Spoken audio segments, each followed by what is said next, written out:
तेरी आरती गाऊं, श्री मदन मुरारी तेरी आरती गाऊं, श्री मदन मुरारी तेरी आरती गाऊं। कर्पूर गौरम करुणावतारम संसार सारम भुजगेन्द्रहारम सदा वदनीकं हृदयारविन्दे भवं भवानी सहितं नमामि। त्वमेव माता च पिता त्वमेव, त्वमेव वन्दे च सखा त्वमेव, त्वमेव विद्याधरणं त्वमेव, त्वमेव सर्वं मम देव, त्वमेव सर्वं मम देव, त्वमेव सर्वं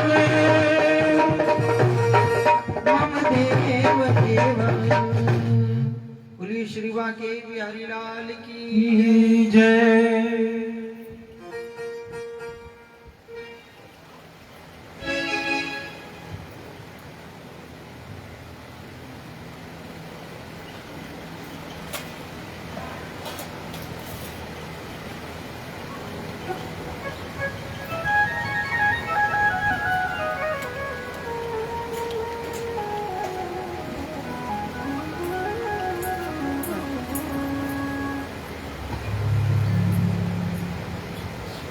राधे राधे,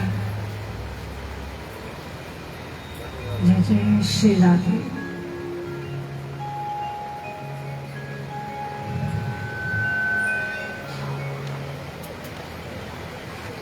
राधे राधे, जय जय श्री राधे। श्री गणेशाय नमः, श्री सरस्वते नमः, श्री व्यासाय नमः। वक्रतुंड महाकाय सूर्यकोटि संप्रभा निर्विघ्नं कुरु मे देव सर्वकार्येषु सर्वदा। सरस्वती नमस्तुभ्यं वरदे कामरूपिणी विद्यारंभं करिष्यामि सिद्धिर्भवतु मे सदा। सर्वमंगलमांगल्ये शिवे सर्वार्थसाधिके शरण्ये त्र्यंबके गौरी नारायणी नमस्तुते। कृष्णं नारायणं वन्दे कृष्णं वन्दे व्रजप्रियं कृष्णं द्वैपायनं वन्दे कृष्णं वन्दे प्रथासुतम्। कृष्णाय वासुदेवाय देवकी नंदनाय च नंदगोपकुमाराय गोविन्दाय नमो नमः। कृष्णाय वासुदेवाय हरे परमात्मने प्रणतक्लेशनाशाय गोविन्दाय नमो नमः। एक अनंत त्रिकाल सच चेतन शक्ति दिखात सृजत पालत हरत जग महिमा वर्णि न जात। अतुलित बलधाम महेम शैलाभ देहम धनुजवन कृशानम ज्ञानिनाम अग्रगण्यम सकल गुण निधानम वारिनानामधीशम रघुपति प्रिय भक्तम वात जातम नमामि। रघुपति प्रिय भक्तम वात जातम नमामि। बोलिए गणेश जी महाराज की जय, बोलिए सरस्वती माता की जय, बोलिए हनुमान जी महाराज की जय। जय जय श्री राधे, जय जय श्री राधे, जय जय श्री राधे, जय जय श्री राधे श्याम। बोलिए वृंदावन बिहारी लाल की जय।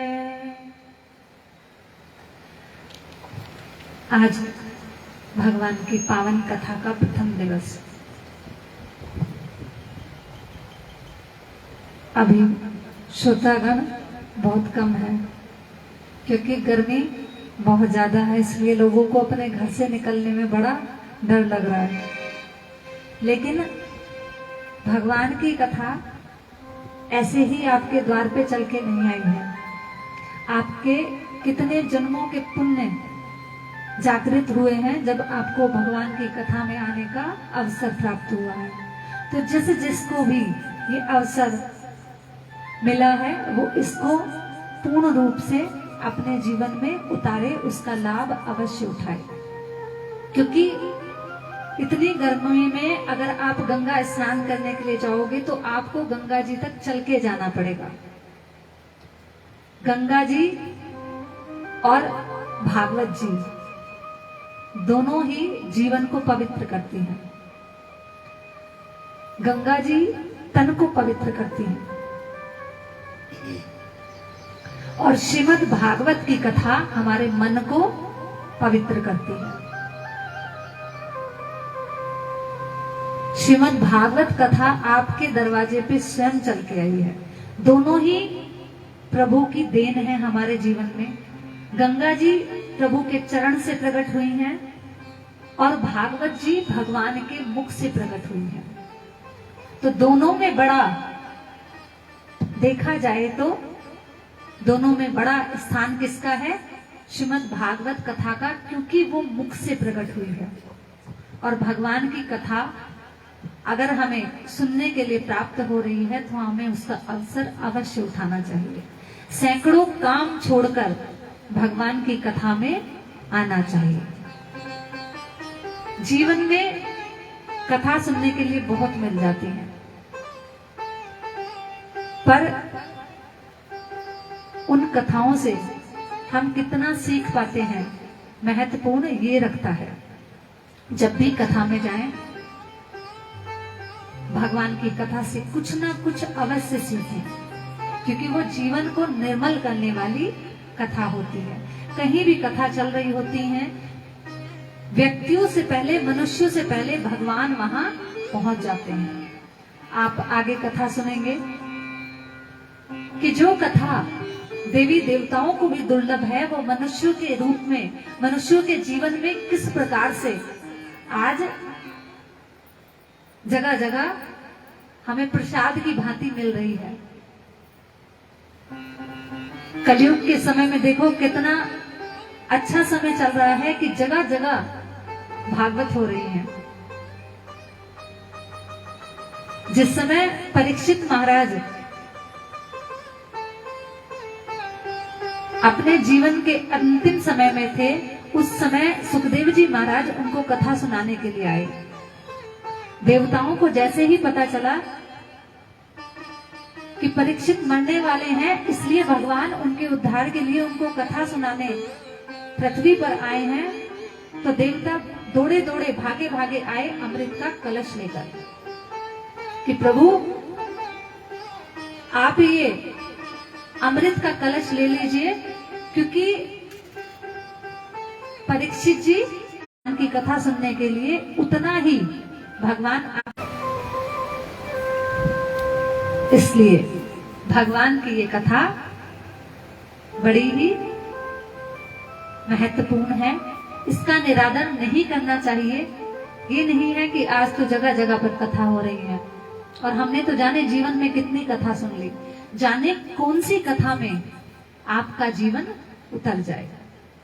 इसलिए कभी भी कथा को अनदेखा नहीं करना चाहिए, क्योंकि भगवान की कथा जीवन को निखारती ही है, हमारा कुछ उसमें जाता नहीं है।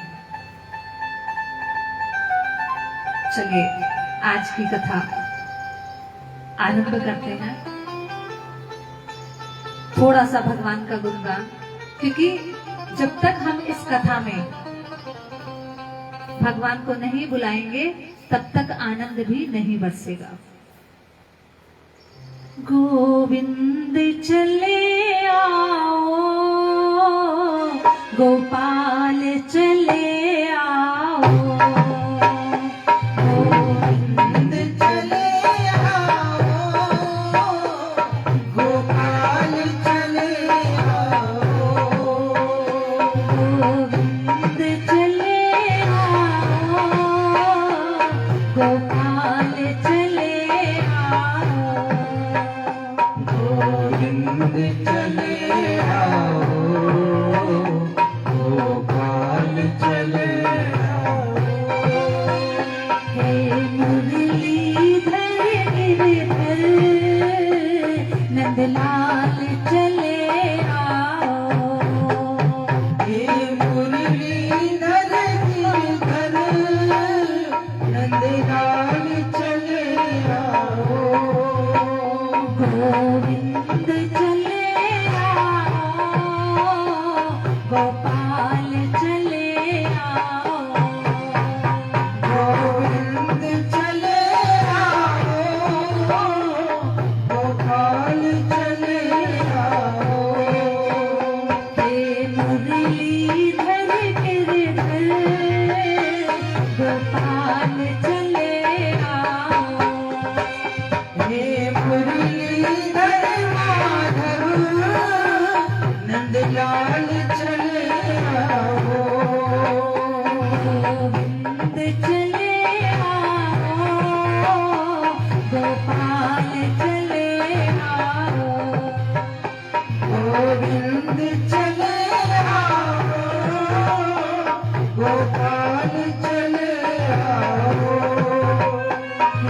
वत्सल भगवान की जय। जय जय श्री राधे, जय जय श्री राधे, जय जय श्री राधे, जय जय श्री राधे श्याम। भगवान की कथा प्रथम श्लोक से आरंभ करते हैं। उससे प्रथम सभी भक्तों के हृदय में बैठी हुई भक्ति महारानी को प्रणाम, क्योंकि जो भी भक्त भगवान की कथा में बैठे होते हैं, भक्ति महारानी उन सबके हृदय में विराजमान होती है और हम सबके हृदय में भगवान भी विराजमान रहते हैं। केवल और केवल मंथन करने की आवश्यकता है। सच्चिदानंद रूपाय विश्वोत्पत्त्यादि हेतवे तापत्रय विनाशाय श्री कृष्णाय वयं नमः। यहाँ व्यास जी महाराज सर्वप्रथम श्लोक भगवान का लिखते हैं, जिसमें भगवान को सच्चिदानंद कहकर प्रणाम करते हैं। भगवान का कैसा रूप है? सच्चिदानंद, सत्य, चित्त और आनंद। सत्य जो कभी समाप्त नहीं होता, जो न कभी खत्म हुआ न कभी खत्म होगा, हमेशा हमेशा एक जैसा ही रहेगा।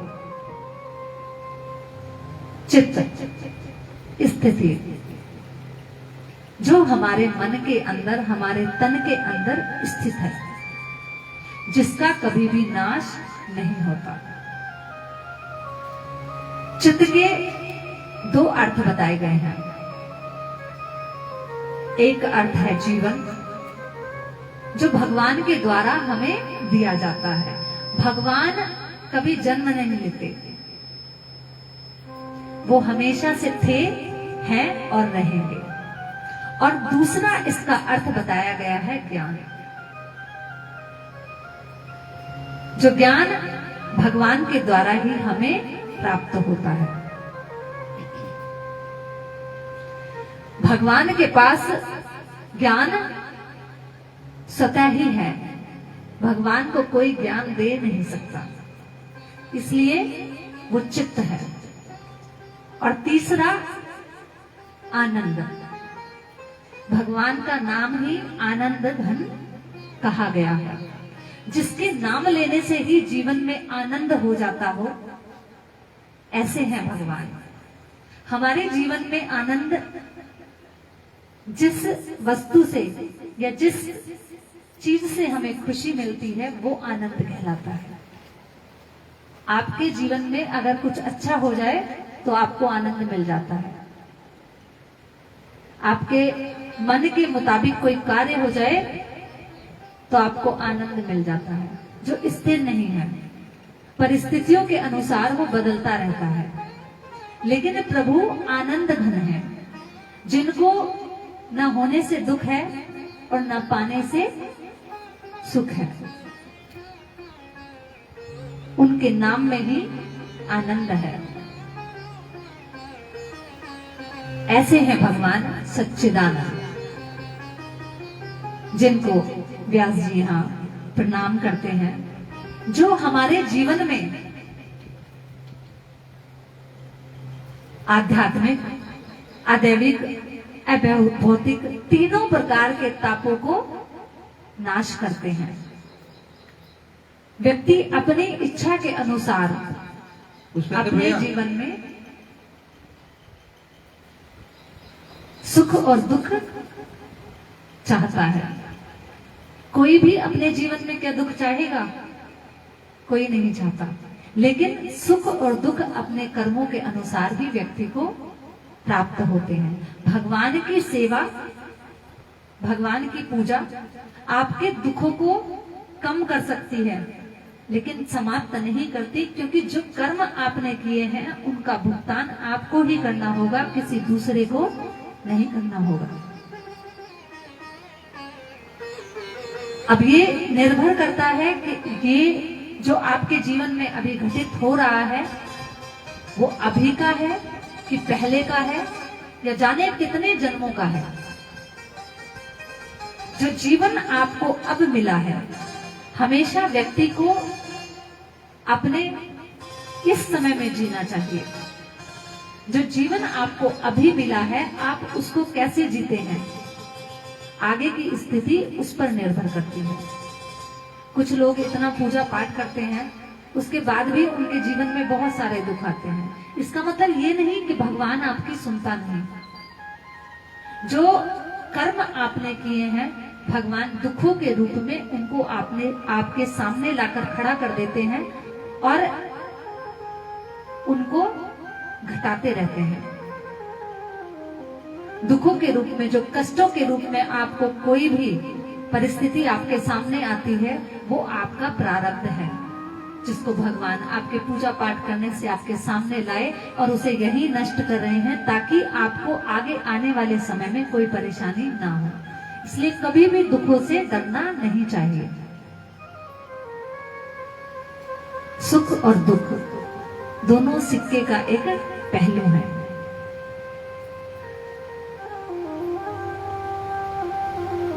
आगे सुखदेव जी महाराज को प्रणाम, क्योंकि सुखदेव जी महाराज ने ही इस कथा को पृथ्वी पर साप्ताहिक रूप से इतने विस्तार में परीक्षित महाराज को सुनाया, जिससे उनके जीवन का उद्धार हो गया। एक समय की बात है, नैमिषारण्य क्षेत्र में विराजमान सोनक जी सूत जी को प्रणाम करके पूछते हैं, प्रभु आप कृपा करके कोई ऐसी कथा सुनाइए जिससे कलयुगी मनुष्यों का उद्धार हो सके। सोनक जी ग्रप्त समुद्र के पुत्र हैं। सूत जी व्यास जी के बड़े ही प्यारे शिष्य हैं, जिनको व्यास जी ने सभी प्रकार के ग्रंथ कथा सुनाई है और पढ़ाई है। उनको सबका ज्ञान है।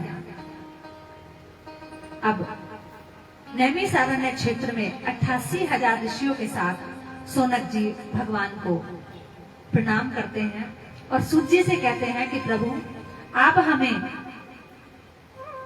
हमारे मन को, हमारे जीवन को पवित्र करने वाली कथा सुनाइए, क्योंकि कलयुग का मनुष्य इतना पापी हो जाएगा कि वो किसी भी कार्य को बिना अपने फायदे के नहीं करेगा, केवल अपने लिए धन उपार्जन करेगा, अपने जीवन का और अपने बालकों का पालन पोषण करेगा। तो कोई ऐसी कथा हो जिससे कलयुगी मनुष्यों का भी जीवन उतर जाए। धर्म कर्म में किसी की रुचि नहीं होगी। ऐसे में जीव कैसे इस संसार रूपी भव से पार करेंगे? तो कृपा करके आप हमें ऐसी कथा सुनाइए जिससे कलयुगी मनुष्यों का जीवन धन्य हो सके। भगवान की कथा बड़े ही ध्यान पूर्वक सुननी चाहिए, क्योंकि इस कथा को सुनने के लिए सबसे पहले, चाहे कहीं भी कथा होती हो, कहने वाला कोई भी हो, चाहे ज्ञानी हो चाहे अज्ञानी हो, भगवान की पावन कथा जहां भी होती है वहां हनुमान जी महाराज सबसे पहले आकर विराजमान हो जाते हैं। इसलिए कथा में कभी भी इस तरह का व्यवहार नहीं होना चाहिए जिससे भगवान को बुरा लगे, क्योंकि सबसे प्यारे और सबसे प्रथम श्रोता हनुमान जी महाराज ही हैं। भगवान की पावन कथा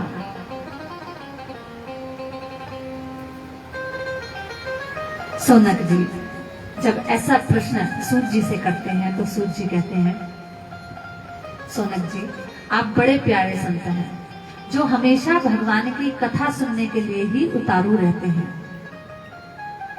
आपका जीवन केवल भगवान की कथा कहने के लिए और सुनने के लिए ही बना है। हमें बड़ी प्रसन्नता हुई कि आपने कलयुगी मनुष्यों के लिए ऐसा साधन पूछा जो कि उन्हें भव से पार कर देगा। जैसा कि आपने बताया कि कलयुग का मनुष्य बड़ा ही स्वार्थी, लालची और अपने में ही जीने वाला हो जाएगा, तो उसके जीवन का उद्धार कैसे होगा? कलयुगी मनुष्यों का जीवन पार करने के लिए केवल और केवल श्रीमद् भागवत कथा ही ऐसी एक कथा है जो भगवान ने स्वयं अपने मुख से ब्रह्मा जी को सुनाई थी, जो बाद में व्यास जी के द्वारा लिखी गई और जिसको सुनने से और पढ़ने से कलयुगी मनुष्य का उद्धार हो जाएगा। कलयुग में बहुत सारे दोष हैं, लेकिन एक गुण भी है। जहां भी कलयुग में कथा या कीर्तन होगा, भगवान वहां स्वयं प्रकट हो जाएंगे और जो भक्त मन से भगवान की कथा सुन रहे होंगे या भगवान का कीर्तन कर रहे होंगे, भगवान उनको अपनी प्राप्ति अवश्य कराएंगे। उनके जितने भी दोष होंगे उनको भुलाकर अपने चरणों में उनकी प्रीति अवश्य कराएंगे। सोनक जी, मैं आपको वो कथा सुनाऊंगा कि जिसको सुनने के लिए सारे देवी देवता लालायित रहते थे। अब तुम ध्यान लगाकर सुनो। एक समय की बात है कि राजा परीक्षित के द्वारा कुछ ऐसा कार्य हो गया जिससे उनको ऋषि के पुत्र ने श्राप दे दिया कि जाओ तुम 7 दिन के अंदर तक्षक नाग के द्वारा डसे जाओगे और तुम्हारी मृत्यु हो जाएगी। उस समय सुखदेव जी स्वयं गंगा जी के किनारे उनको कथा सुनाने के लिए आए। उसी समय देवता भी कथा श्रवण करने के लिए वहां आए, लेकिन लोभवश उन्होंने सुखदेव जी को लालच दिया और कहा कि प्रभु, आप जो कथा परीक्षित को सुनाना चाहते हैं वो आप हमें सुनाइए और इसको अमृत दे दीजिए, जिससे कि इसको जीवन दान मिल जाएगा और हमें भगवान की कथा मिल जाएगी। उस समय सुखदेव जी ने उन्हें वहां से डांट कर भगा दिया। अरे दुष्टों, तुमको केवल लालच दिखाई देता है, भगवान का प्रेम तुम्हारे अंदर तनिक भी नहीं है। क्योंकि इंद्र केवल और केवल भोग विलास में लगा रहता है। उसको जरा से भी किसी के यज्ञ से, किसी के तप से घबराहट हो जाती है कि कहीं वो आके मेरा इंद्रासन ना ले ले। इसीलिए इंद्र को आज भी लगा कि कहीं परीक्षित भगवान की कथा सुनकर अमर ना हो जाए और अमर होके मेरा सिंहासन ना ले ले।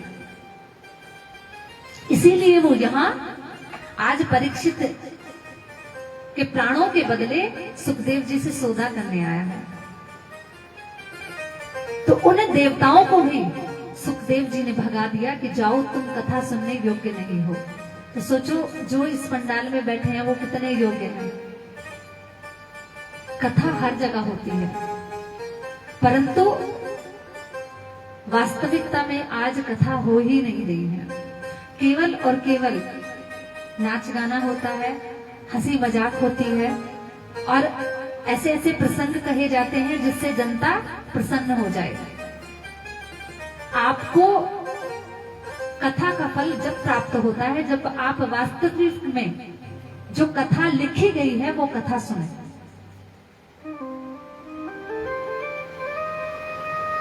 मैं आपको जो कथा सुनाऊंगी वो केवल जो श्रीमद् भागवत में कथा लिखी हुई है उन्हीं प्रसंगों में से कथा सुनाऊंगी। पूरी भागवत तो मैं भी नहीं सुना सकती क्योंकि इतना समय हमारे पास नहीं होता। अगर हम दिन रात 24 घंटे भी बैठकर कथा कहें और सुने तब भी कथा 7 दिनों में पूरी नहीं हो सकती, क्योंकि हरि अनंत, हरि कथा अनंता। भगवान की कथा ही ऐसी अनंत है। एक एक श्लोक पे विद्वान एक एक महीना निकाल देते हैं। कुछ तो ऐसे हैं जो साल साल भर एक ही श्लोक के ऊपर व्याख्यान करते रहते हैं, क्योंकि भगवान की कथा इतनी प्यारी है कि उसको कहते कहते ना मन थकता है और ना ही सुनते सुनते कान थकते हैं। जब एक बार आपका मन अगर कथा में लग गया तो आपको समय का भान भी नहीं रहेगा। आप केवल और केवल भगवान की रस में कथा का आनंद लेंगे। मैं तो अपनी जानती हूँ, मेरे साथ तो ऐसा होता है कि जब मैं कथा कहने लगती हूँ तो भगवान की कथा जैसे सामने पर्दे पर पिक्चर चलती है, ऐसे भगवान की कथा चलने लगती है और मैं समय का भान ही भूल जाती हूँ। भैया के साथ कई सारी कथा की, भैया नीचे से बैठ के कहते बहन जी आरती कराना।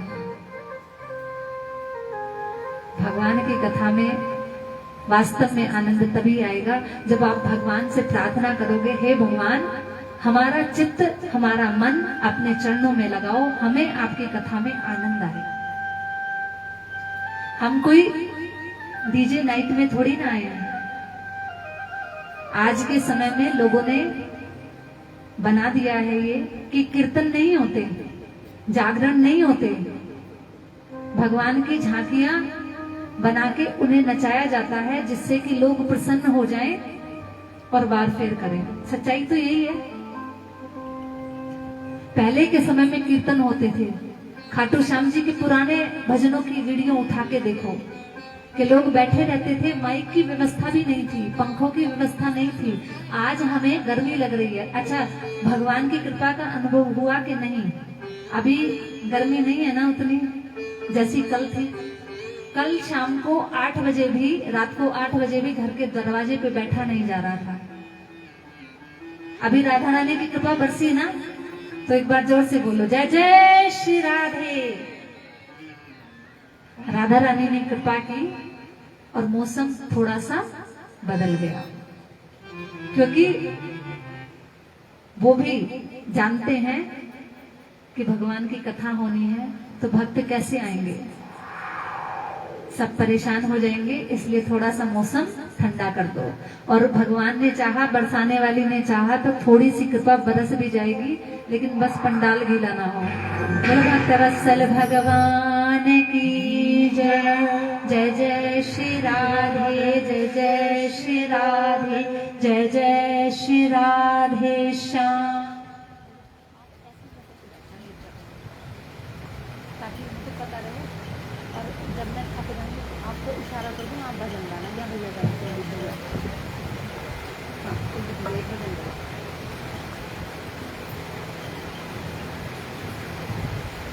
राधे श्री राधे। बोले बाके बिहारी लाल की जय।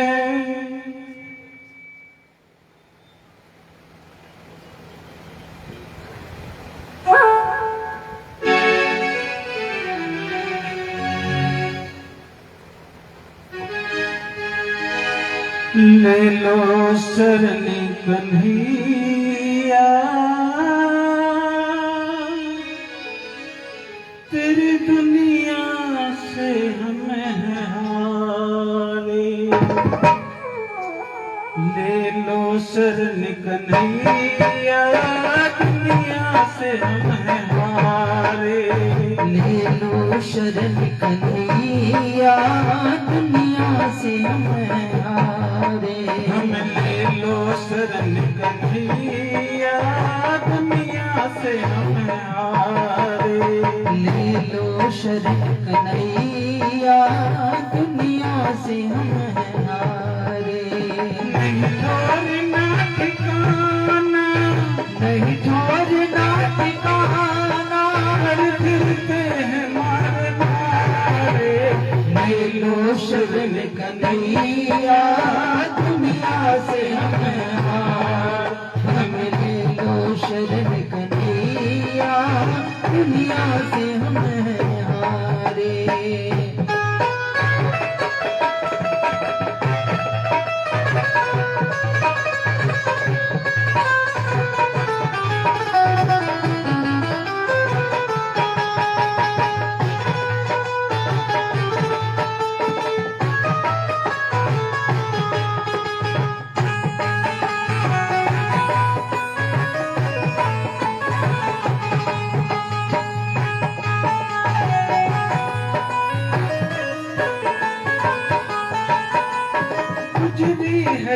जिंदगानी अशकों को पीते पीते गुजरी है जिंदगानी अशकों को पीते पीते गुजरी है जिंदगानी अशकों को पीते पीते गुजरी है जिंदगानी अशकों को पीते पीते प्रीति जो मुझ पे बाबा किसी और पे न बीते प्रीति जो मुझ पे बाबा किसी और पे न बीते छोटी सी जिंदगी है छोटी सी जिंदगी है और गम है ढेर सारे खेलो शरण कन्हैया दुनिया से हम हारे खेलो शरण कन्हैया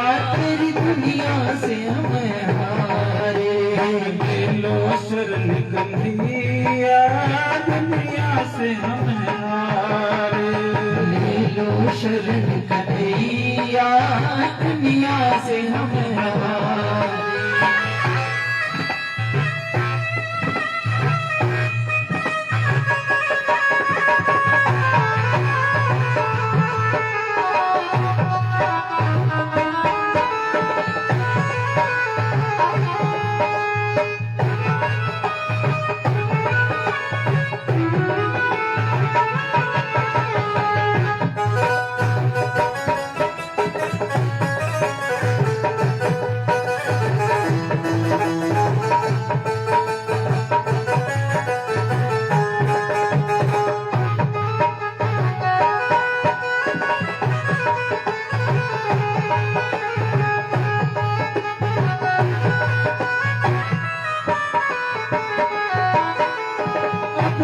निभाई मैंने तुमसे रिश्तेदारी अब तक निभाई मैंने तुमसे रिश्तेदारी अब तक निभाई मैंने तुमसे रिश्तेदारी अब तक निभाई मैंने तुमसे रिश्तेदारी निकले वही कन्हैया सुख चैन के शिकारी निकले वही कन्हैया सुख चैन के शिकारी किस पे करे भरोसा किस पे करे भरोसा देते हैं सब तकारे खेलो शरण कन्हैया दुनिया से हम हारे हम खेलो शरण कन्हैया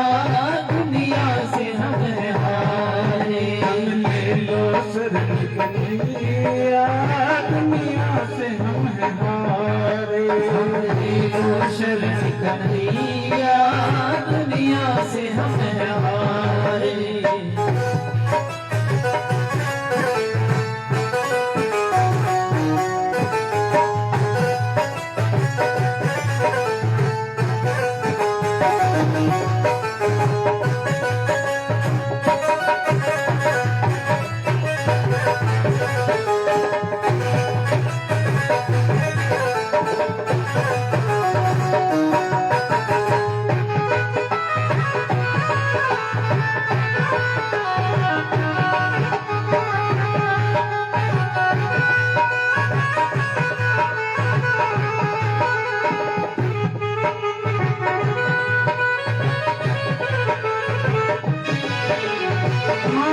सुनाई करी दो मुझे आस बस तुम्ही से माधव सुनाई कर दो मुझे आस बस तुम्ही से माधव सुनाई कर दो मुझे आस बस तुम्ही से माधव सुनाई कर दो मुझे आस बस तुम्ही से वाकिफ हो तुम कन्हैया जीवन की हर कमी से वाकिफ हो तुम कन्हैया जीवन की हर कमी से देते हैं जख्म सारे देते हैं जख्म सारे मिलती नहीं दबारे ले लो शरण कन्हैया, दुनिया से हम हैं हारे।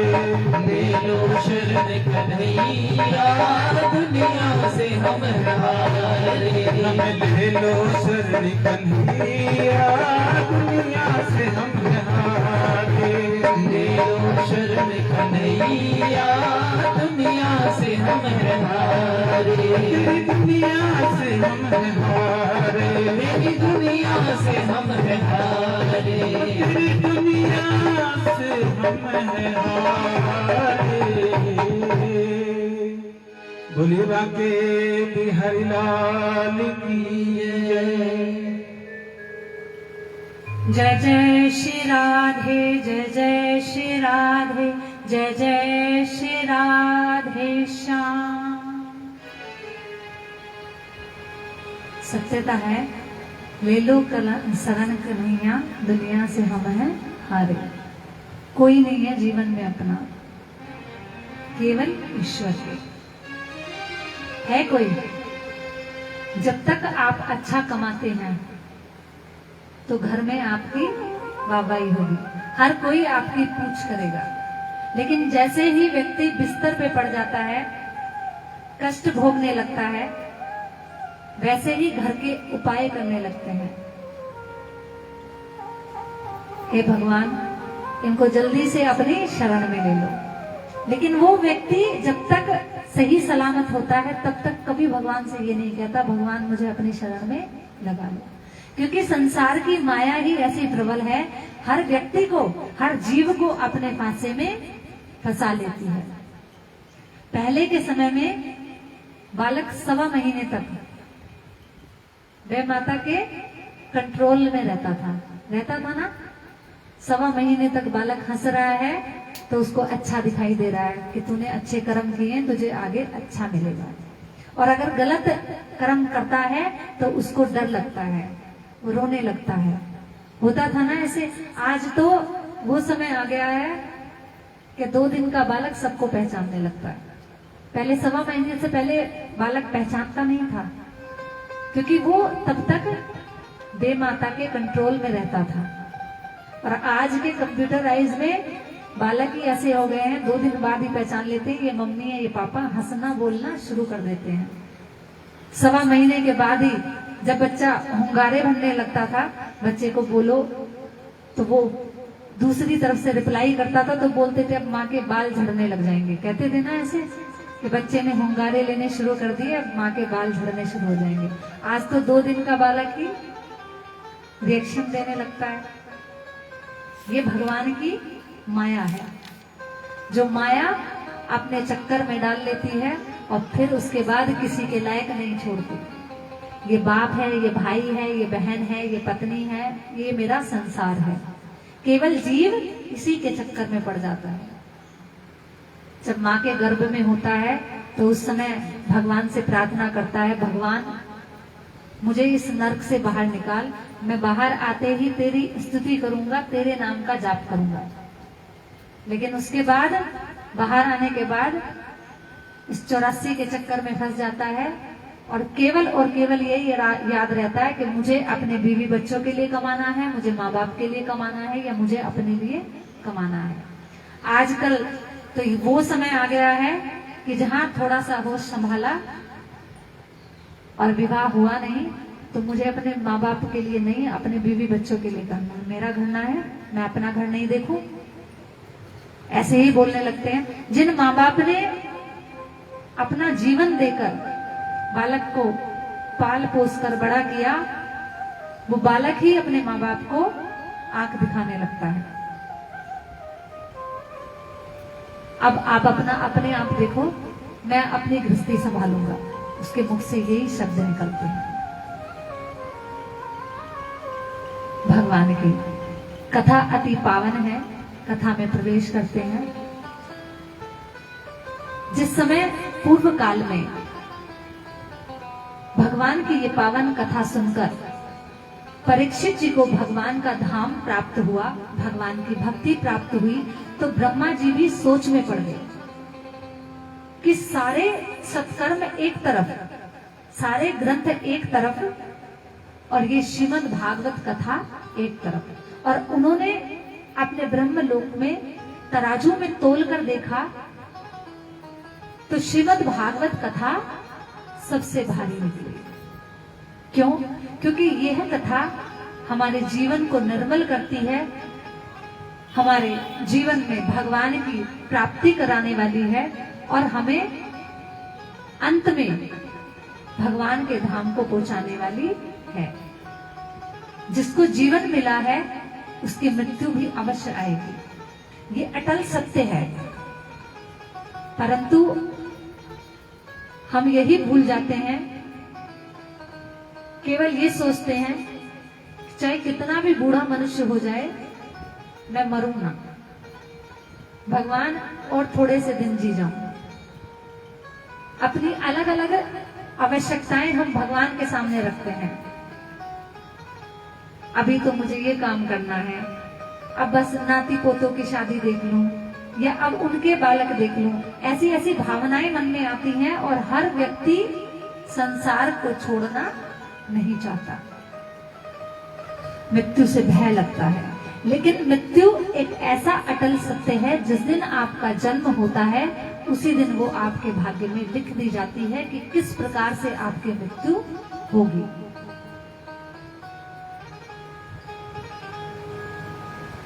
एक जोड़े का विवाह होता है, विवाह हो गया, उसको ये नहीं पता कि मेरे बालक होगा कि नहीं होगा, और बालक होगा तो वो जीवित रहेगा कि नहीं रहेगा, विवाह तक पहुंचेगा कि नहीं पहुंचेगा। लेकिन जिस दिन उसका जन्म हुआ उस दिन ये तय अवश्य हो गया कि उसकी मृत्यु निश्चित ही होगी।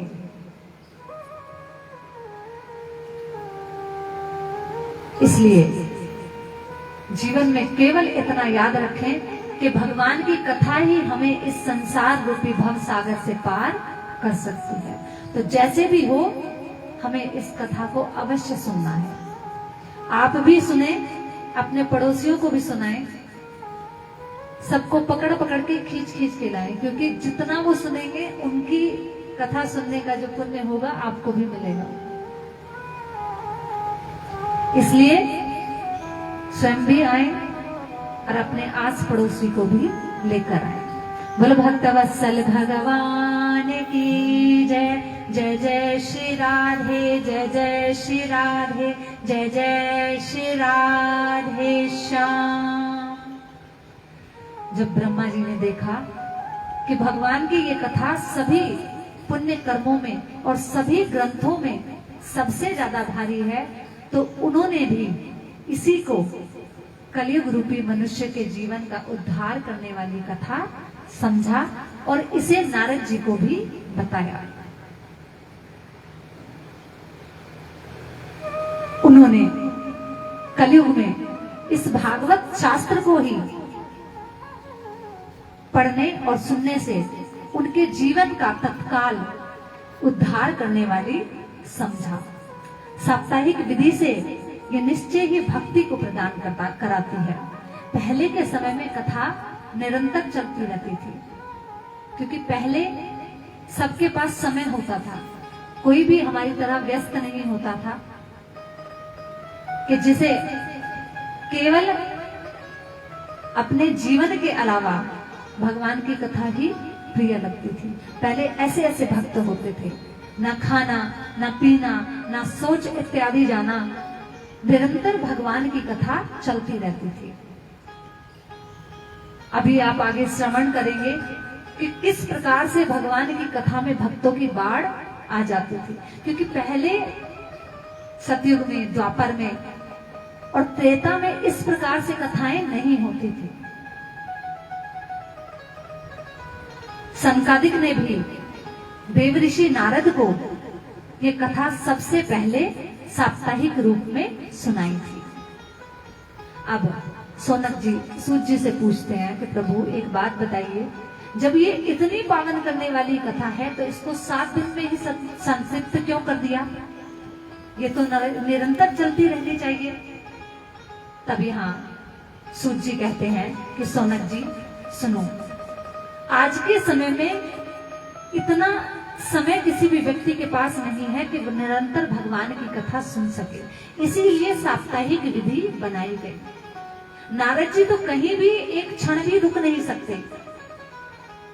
उनको तो शाप लगा हुआ है कि तुम पृथ्वी, आकाश और भगवान के जितने भी लोक हैं सब लोकों में निरंतर घूमते रहो।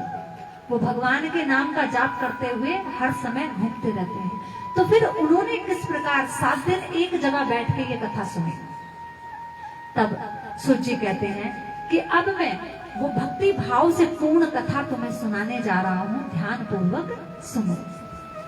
कथा में कथा कई बार सुनाई जा रही है। अभी जो हम कथा सुन रहे हैं वो कथा सोनकादिक 88,000 ऋषि नैमिषारण्य क्षेत्र में बैठ के सूत जी के मुख से सुन रहे हैं। आगे कथा आएगी जहां सुखदेव जी परीक्षित जी को कथा सुनाते हैं। कथा में आता है कि अब तुम वो कथा सुनो जो सनकादिक ऋषियों ने नारद जी को सुनाई थी। एक समय की बात है, महर्षि नारद जब भगवान इस पृथ्वी से चले गए, उसके बाद पृथ्वी पे भ्रमण करने के लिए पृथ्वी पर उतरे और जगह जगह भगवान के नाम का गुणगान करते हुए पृथ्वी को देखने लगे। इस धरती में बड़े ही सुख है। जो इस धरती पे आ जाता है और उन सुखों से लिप्त हो जाता है, वो फिर इस पृथ्वी को छोड़ना नहीं चाहता, इस शरीर को छोड़ना नहीं चाहता। जब नारद जी इस पृथ्वी पे आए तो उन्होंने देखा कि हर कोई अपने सुख को ढूंढने में लगा हुआ है, केवल और केवल अपना पालन पोषण करने के लिए कार्य करता है, किसी को किसी की परवाह नहीं है। यह धरती बड़ी ही दुखी हो गई है। तब नारद जी घूमते घूमते वृंदावन धाम आए, यमुना जी की तट पर। वहां वो क्या देखते हैं कि वहां भक्ति महारानी अपने 2 पुत्रों के साथ विलाप कर रही हैं। ज्ञान वैराग्य भक्ति महारानी के 2 पुत्र हैं जो कि उनकी गोद में सर रखकर अचेत अवस्था में पड़े हुए हैं। अब तो नारद जी वहां आए और आकर बड़े ही विषम स्थिति में भक्ति महारानी को देखने लगे। भक्ति महारानी नारद जी को देखते ही खड़ी हुई और उन्हें प्रणाम करके कहने लगी, महर्षि आपके दर्शन बड़े भाग्य से होते हैं, आप तनिक ठहरिए और मेरे दुख का निवारण कीजिए। तब नारद जी ने उनसे पूछा कि देवी आप कौन हैं और इस तरह विलाप क्यों कर रही हैं, और आपकी गोद में जो ये 2 युवक पड़े हुए हैं, ये दोनों कौन हैं? तब भक्ति महारानी ने कहा कि नारद जी ये दोनों मेरे पुत्र हैं, मैं भक्ति हूं। वैसे तो मेरी कथा बड़ी ही प्रचलित है, आप मुझे जानते हैं, भगवान के आदेश अनुसार ही मैं इस पृथ्वी पर रह रही हूं, लेकिन जब से कलयुग आया है तब से मेरे पुत्र अचेत हो गए हैं। द्रविड़ देश में मैं उत्पन्न हुई, कर्नाटक में बढ़ी और महाराष्ट्र में कहीं कहीं सम्मानित की गई, किंतु गुजरात में आते ही मुझे बुढ़ापा आ गया। और जब से मैं इस वृंदावन में आई हूँ, मेरे पुत्र तो बूढ़े हो गए हैं लेकिन मैं जवान हो गई हूँ, क्योंकि इस स्थान पर भगवान ने अपनी लीलाएं की हैं। इसीलिए यहाँ भक्ति आज नवीन हो गई है। मैं अपने पुत्रों को देख देख कर बड़ी ही आश्चर्यचकित हूँ कि माँ जवान है और बालक बूढ़े हो गए हैं। नारद जी ने कहा, देवी ये तो बड़े दुख की बात है, मैं आपका दुख देख रहा हूँ, आप किंचित भी परेशान ना हो।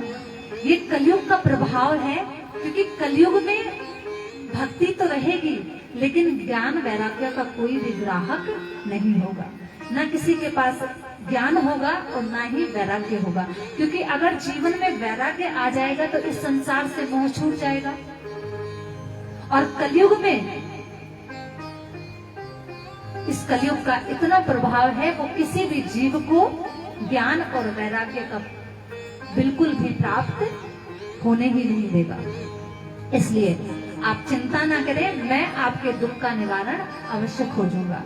आप केवल प्रभु चरणों का ध्यान करें, क्योंकि जिनके ध्यान करने से सब सुख सुलभ हो जाते हैं, वो प्रभु आपका दुख कैसे देख सकते हैं। भक्ति कहती है, प्रभु अब तो मुझे आपका ही सहारा है, क्योंकि आपने बड़े बड़े बिल्लों को भगवान के चरणों में स्थान दिलाया है। आप अब मेरी भी ये जो मेरा दुख है, आप इसे दूर करने में मेरी सहायता करें। नारद जी कहते हैं, भक्ति महारानी भगवान जब गए थे तो आपको अपने भक्तों के मन में निवास करा के गए थे, लेकिन ऐसा कैसे हो गया? क्योंकि कलयुग का तो अभी प्रथम चरण है, अभी से आप इस अवस्था को प्राप्त हो जाती हैं, ये तो बड़े खेद की बात है। पर आप खेद ना करें, मैं आपको सुख अवश्य पहुंचाऊंगा। और भगवान का वो संत किस काम का, जो किसी दुखी का दुख दूर ना कर सके। अब तो भक्ति नारद जी से कहती है, प्रभु मैं तो भगवान को हमेशा याद करती हूँ और उनको केवल यही प्रश्न करती हूँ कि प्रभु आप गए तो गए, लेकिन इस पापी कलयुग को यहाँ क्यों छोड़ गए? राजा परीक्षित जिस समय कलयुग को देखते हैं, उन्होंने उसी समय उसको प्राण दंड क्यों नहीं दिया? नारद जी कहते हैं, देवी देखो कलयुग के अंदर बड़े दोष हैं, लेकिन कलयुग के अंदर गुण भी हैं। और वो गुण क्या है कि कलयुग में भगवान का नाम बड़ी आसानी से मिल जाता है। कलयुग में भक्ति बड़ी सस्ती है। जो भी भगवान का नाम जपेगा, चाहे मन से जपे चाहे बिना मन से जपे, भगवान उसको अवश्य प्राप्त हो जाएंगे। इसलिए कलयुग में भगवान का नाम लेने वाला हर व्यक्ति उतर जाएगा। पहले के समय में लोग इतनी तपस्या करते थे, इतने कठोर तप करते थे, उसके बाद भगवान के दर्शन होते थे। लेकिन आज कलयुग में भगवान की भक्ति, भगवान का नाम इतना सस्ता है कि जहां ले लो वहीं भगवान स्वयं आ जाते हैं। अब तो नारद जी भक्ति महारानी को सांत्वना देकर और ज्ञान वैराग्य को जगाने के लिए उनके कान में तरह तरह से मंत्र फूंकने लगे, गीता के पाठ करने लगे, वेदों के पाठ करने लगे। लेकिन ज्ञान वैराग्य है कि जागने को तैयार नहीं है। नारद जी के बार बार प्रयास करने पर ज्ञान वैराग्य ने थोड़ी सी करवट ली और फिर से मूर्छित होकर भक्ति के गोद में गिर गए। नारद जी बड़े दुखी हुए और कहने लगे, प्रभु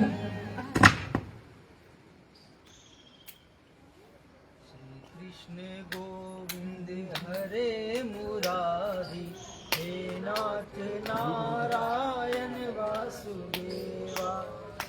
कृष्ण गोविंद हरे मुरारी, हे नाथ नारायण वासुदेवा।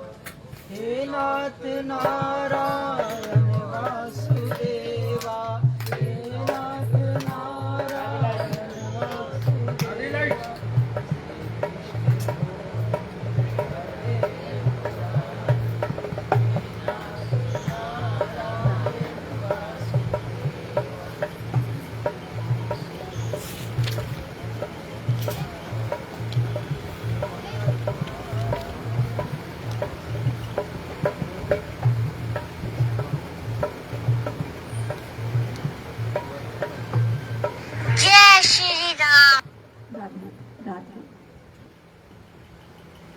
राधे राधे। जय जय श्री राधे, जय जय श्री राधे, जय जय श्री राधे श्याम। अब तो नारद जी बड़े बड़े प्रयास कर रहे हैं पर ज्ञान वैराग्य नहीं उठ रहे हैं, क्योंकि कलयुग का प्रभाव ऐसा ही है। सतयुग गया तो सत्य छूट गया, त्रेता गया तो तप छूट गया, और द्वापर गया तो धर्म छूट गया। कलयुग में केवल और केवल एक दान मात्र ऐसा बचा है जिससे जीव अपना जीवन व्यापन कर रहे हैं और अपने जितने भी जीवन में किए गए क्लेश कार्य हैं उनसे बच रहे हैं। जब दान भी छूट जाएगा तो इस धरती पर प्रलय आ जाएगी। नारद जी बार बार प्रयास करते हैं पर ज्ञान वैराग्य नहीं होते। उसी समय आकाशवाणी हुई और कहने लगी, नारद जी आप इन ज्ञान वैराग्य को जगाने के लिए कोई अनुष्ठान कीजिए, और इस अनुष्ठान को पूरा करने में महर्षि आपकी सहायता करेंगे। अब आकाशवाणी भी हुई तो आधी अधूरी। नारद जी चिंता में पड़ गए कि मैं क्या करूं, ऐसा कौन सा सत्कर्म करूं जिससे ज्ञान वैराग्य जाग जाए, क्योंकि वेद वेदांत की ध्वनि मैं इनके कानों में कर चुका हूं, गीता का पाठ मैं कई बार कर चुका हूं। इससे बड़ा और सत्कर्म ऐसा कौन सा होगा जिससे ज्ञान वैराग्य जाग जाए। अब तो नारद जी पृथ्वी पर भ्रमण करने लगे कि कोई महर्षि मुझे ऐसे मिले जो कि मेरी सहायता करें और ज्ञान वैराग्य को दोबारा से पुष्ट कर दें, नहीं तो आज इस भगवान के भक्त की लाज चली जाएगी। और जब बात भगवान के भक्त पर आती है तो भगवान स्वयं दौड़े दौड़े चले आते हैं, क्योंकि भगवान अपने भक्त का दुख नहीं देख सकते। सनकादिक भगवान का ही अवतार है, आप आगे कथा में सुनेंगे। देवऋषि नारद घूमते घूमते बद्रिका आश्रम पहुंच जाते हैं, जहां उनकी मुलाकात सनकादिक ऋषियों से होती है। नारद जी ऋषियों को प्रणाम करते हैं। तब ऋषिगण पूछते हैं, नारद जी हमेशा खिलखिला के हंसता हुआ और भगवान का नाम लेता हुआ एक ऋषि आज इतनी चिंता में, ऐसा कौन सा कार्य आपके हाथों हो गया जो आप इतनी चिंता में घूम रहे हैं? ऐसी कौन सी परेशानी आज आपको घेर कर बैठ गई कि आपके मुख से नारायण भगवान का नाम ही चला गया? नारद जी कहते हैं, ऋषियों मैं बड़ा चिंतित हूं। मैं पृथ्वी पे भ्रमण करने आया था कि भगवान की बनाई हुई इस सृष्टि को देखूं कि यहाँ आज का मनुष्य किस प्रकार अपना जीवन निर्वाह कर रहा है। तो मुझे कहीं भी धर्म कर्म पुण्य कार्य नहीं दिखाई दिए। तब मैं भगवान की लीला स्थली वृंदावन आया, जहाँ यमुना तट पर मैंने एक स्त्री को देखा जो अपने पुत्रों के साथ वहां विलाप कर रही थी। नारद जी सनकादिक को सारी कथा सुनाते हैं। तब सनकादिक उनसे कहते हैं, नारद जी क्या आप नहीं जानते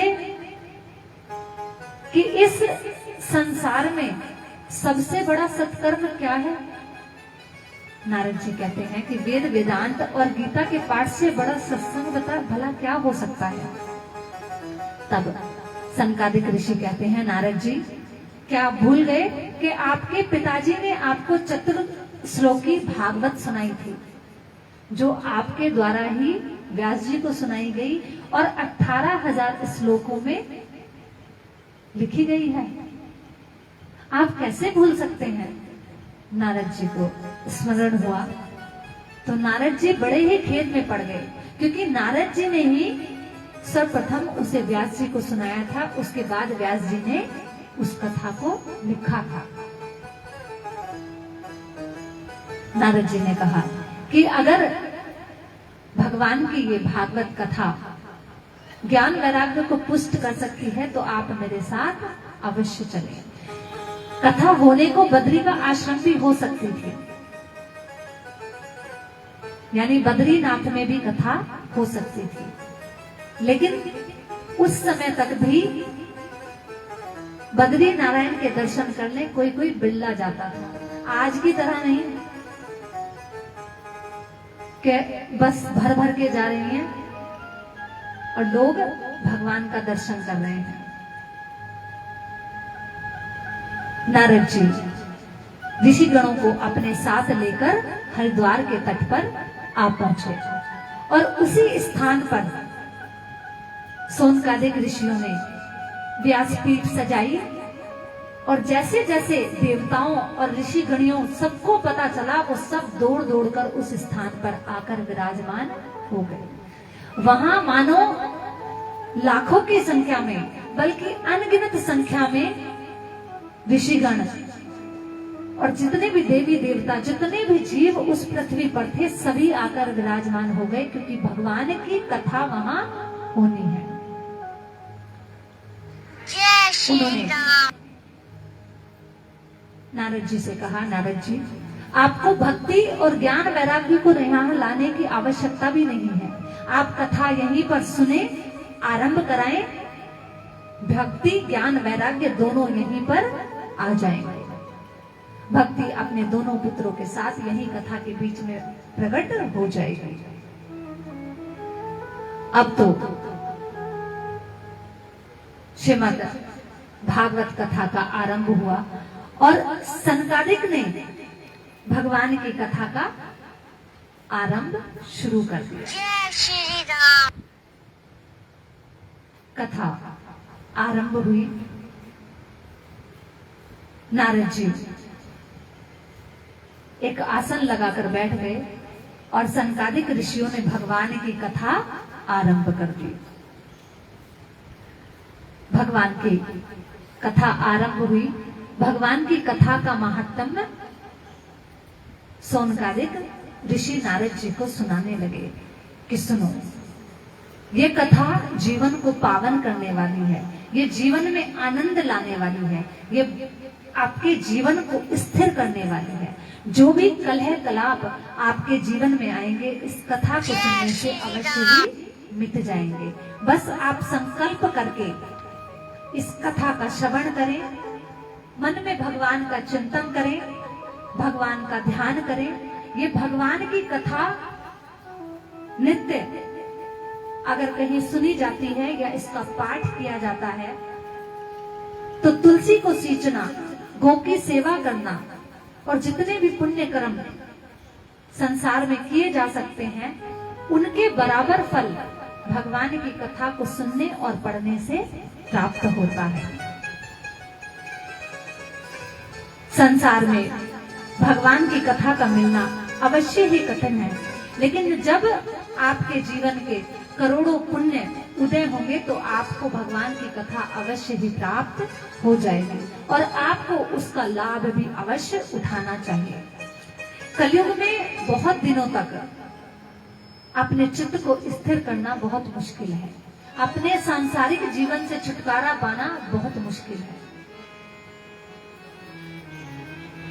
कथा में बैठे बैठे भी मन इधर उधर भटकता रहता है कि घर में कोई आने वाला था, कहीं आना गया हो, घर में दूध खत्म था, कहीं दूध लाने कोई गया ना हो, या गया हो तो कहीं ज्यादा या कम ना ले आया हो, मन भटकता रहता है ना। तो इसी तरह इस कली काल में अपने मन को स्थिर करना बहुत ही मुश्किल है। तभी ये श्रवण, तभी भगवान की ये सप्ताह श्रवण विधि बनाई गई कि 7 दिनों में थोड़े ही समय में आप भगवान की कथा सुने, उसको अपने जीवन में उतारें और उससे अपने जीवन को पवित्र बनाएं।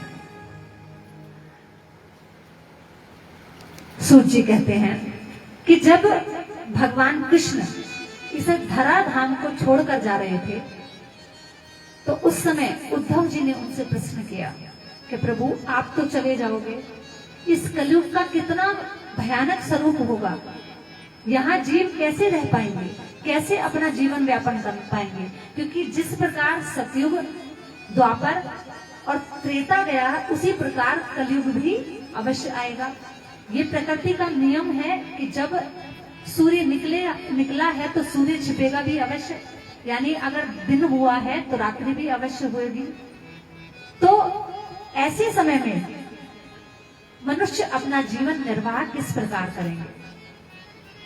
भगवान उद्धव जी की बात सुनकर मने ही मन मुस्कुराने लगे और उद्धव जी के देखते ही देखते भगवान इस श्रीमद् भागवत रूपी कथा के अंदर समा गए। यानी जो भागवत जी के ये श्वेत पृष्ठ हैं, ये जो सफेद पन्ने हैं, ये राधा जी का स्वरूप कहे गए हैं, और जो ये काले अक्षर भागवत जी में लिखे हुए हैं, ये साक्षात भगवान का स्वरूप कहे गए हैं। श्रीमद् भागवत कथा कोई ऐसा वैसा ग्रंथ नहीं है जिसको किसी ने भी उठा के लिख दिया। साक्षात भगवान की वांगमयी मूर्ति है भागवत जी। जिस घर में मिलते हैं भागवत जी का पाठ होता है या भागवत जी की पूजा होती है या सुना जाता है, उस घर में कलयुग का प्रभाव नहीं चलता।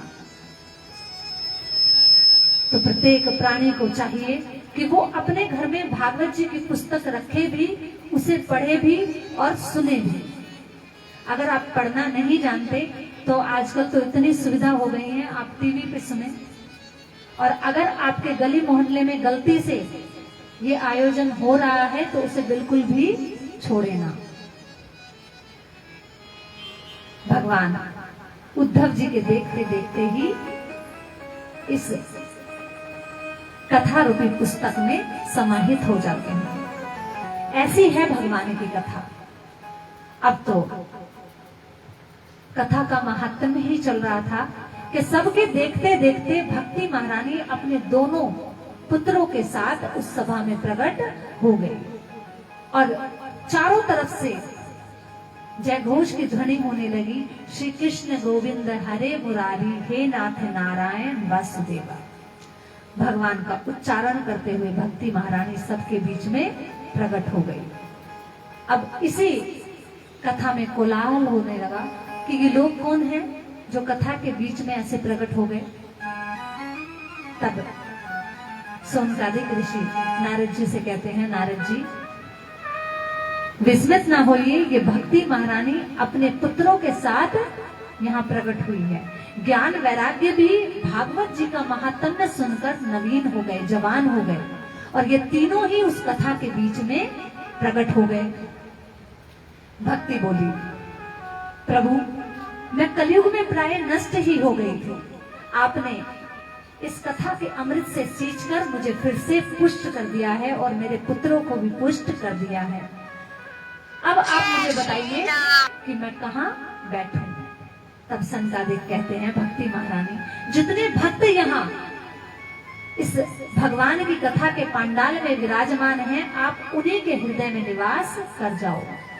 इस कथा में आपके इन दोनों पुत्रों की भी आवश्यकता है, क्योंकि कथा में ज्ञान बांटा जाता है और जब आप कथा सुनते हैं तो वैराग्य स्वतः ही उतनी देर के लिए आपके अंदर आ जाता है। जब कथा सुनते सुनते कथा में मन लग जाए तो संसार की सारी परिस्थितियों से मन हट जाता है। वो स्थिति वैराग्य की होती है। यानी जहां भी भगवान की कथा होगी वहां ज्ञान वैराग्य के साथ भक्ति महारानी स्वतः ही प्रकट हो जाएंगी। बोले भक्त वत्सल भगवान की जय। जय जय श्री राधे, जय जय श्री राधे, जय जय श्री राधे श्याम। राधे श्री राधे।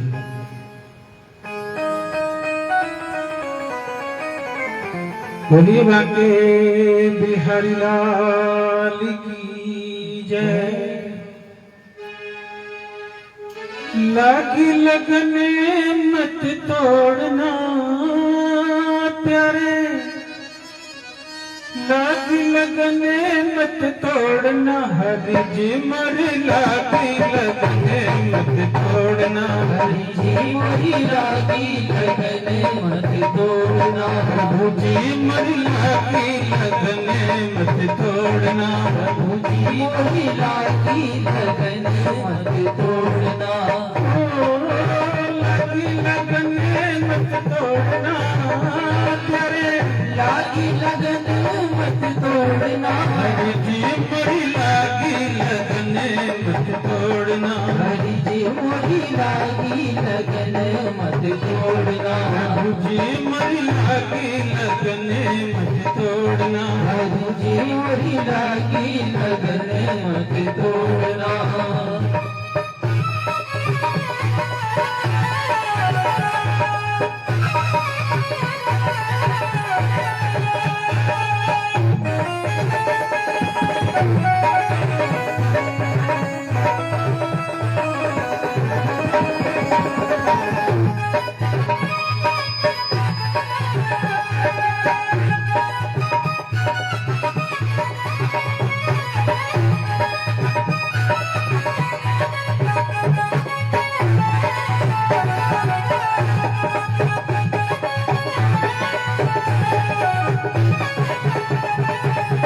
खेती बुआई मैंने तेरे भरोसे, खेती बुआई मैंने तेरे भरोसे, खेती बुआई मैंने तेरे भरोसे, खेती बुआई मैंने तेरे भरोसे, मेरे भरोसे मत छोड़ना प्यारे, मेरे भरोसे मत छोड़ना, हरि जी मोरी लागी लगन मत तोड़ना, हरि जी मोरी लागी लगन मत तोड़ना, जी मोरी लागी लगन मत तोड़ना, प्रभु जी मोरी लागी लगन मत तोड़ना।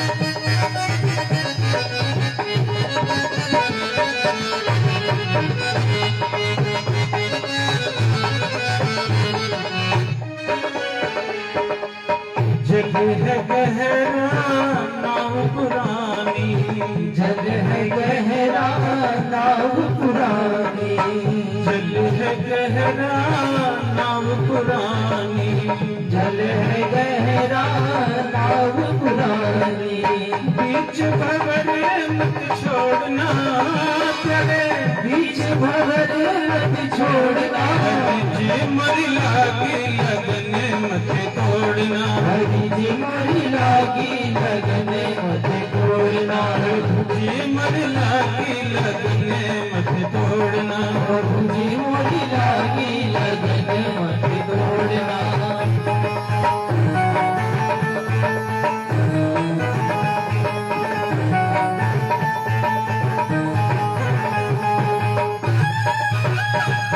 बोलिए बांके बिहारी लाल की।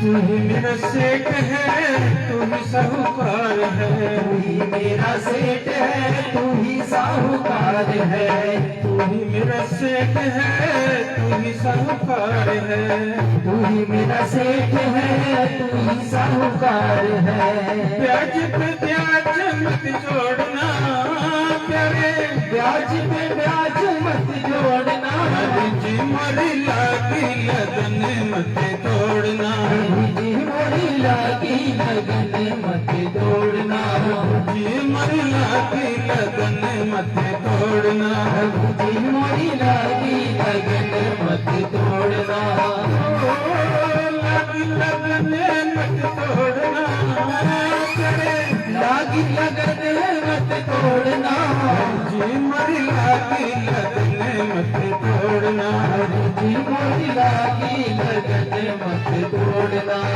जी मोरी लागी लगन मत तोड़ना जी मोरी लागी लगन मत तोड़ना जी मोरी लागी लगन मत तोड़ना।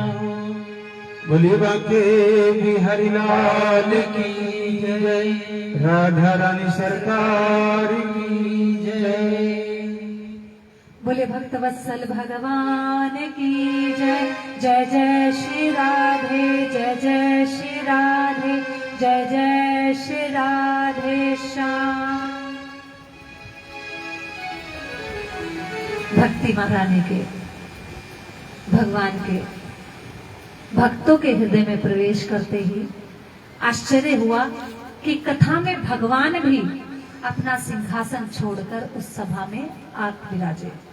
अब तो जैसे ही सबने देखा कि भगवान पधारे हैं, सभी उठकर भगवान का अभिनंदन करते हैं और चारों तरफ जय घोष गूंजने लगते हैं। सूत जी कहते हैं, मुनिवर, उस समय भगवान को आया देखकर सभी भक्त गदगद हो गए कि भगवान की पावन कथा जहां भगवान स्वयं चलकर आए, सबने अपने को धन्य माना। अब तो भगवान की ये कथा इतना पावन करती है, ऐसा सुनकर सभी चकित रह गए कि भगवान भी अपना सिंहासन छोड़कर इस कथा में आ जाते हैं। आज के समय में भी कहीं भी कथा होती है तो देवी देवता सूक्ष्म रूप से वहां आकर भगवान की कथा अवश्य सुनते हैं। अब आप कहोगे कि एक समय में जाने कितनी जगह कथा होती होगी। जहां भी वास्तव में कथा अमृत बरसता है वहां देवी देवता ठहर जाते हैं, और जहां केवल और केवल स्वांग होता है वहां वो नहीं ठहरते और वो अनुष्ठान पूरे भी नहीं होते।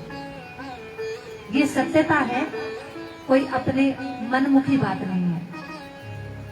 जहां भगवान की कथा चलेगी, बेशक सुनने वाले बोर हो जाएं, लेकिन भगवान के पार्षद और भगवान के प्रेमी कभी बोर नहीं होते।